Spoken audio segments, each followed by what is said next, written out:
السلام علیکم اسٹوڈنٹس، آج کی ویڈیو میں بات کریں گے اسپیشل تھیوری آف ریلیٹیوٹی کے بارے میں۔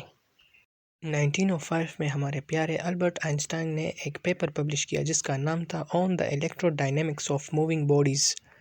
انہوں نے اس پیپر میں 2 پوسٹولیٹ پیش کیے جو کہ ان کی اسپیشل تھیوری آف ریلیٹیوٹی کے بیسس ہیں۔ ان کے فرسٹ پوسٹولیٹ کو ہم پرنسپل آف ریلیٹیوٹی کے نام سے جانتے ہیں۔ ان کا فرسٹ پوسٹولیٹ کہتا ہے کہ the laws of physics are same in all inertial frame of references۔ Inertial frame of references وہ frame of reference ہیں جو کہ constant velocity کے ساتھ موشن کر رہے ہیں، یعنی کہ زیرو ایکسلریشن کے ساتھ، یا آپ absolute rest پہ ہوں۔ اب آئنسٹائن نے کہا کہ that the world should feel the same moving with constant velocity۔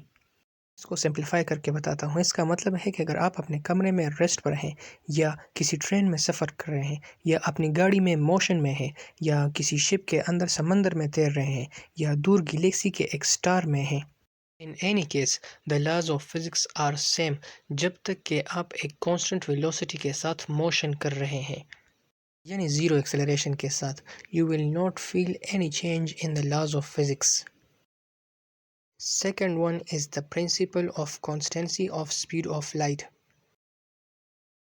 Second postulate یہ کہتا ہے کہ the speed of light in free space has same value c in all inertial frame of references۔ اس کا مطلب ہے کہ فری اسپیس میں c کی ویلیو کانسٹنٹ ہوگی جو کہ اپروکسیمیٹلی 3×10⁸ میٹر پر سیکنڈ ہے۔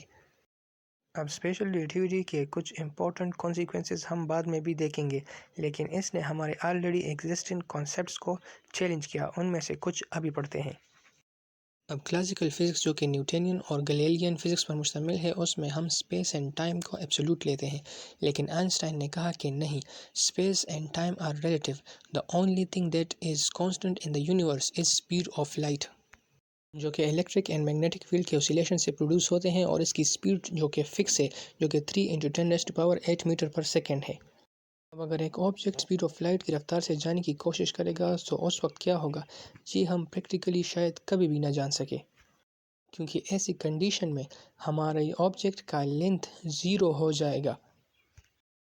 آؤٹ سائڈ آبزرور کے لیے ٹائم ریلیٹیولی اسٹاپ ہو جائے گا، اور اس کے ساتھ ساتھ ہمارا ماس انفائنائٹ ہو جائے گا۔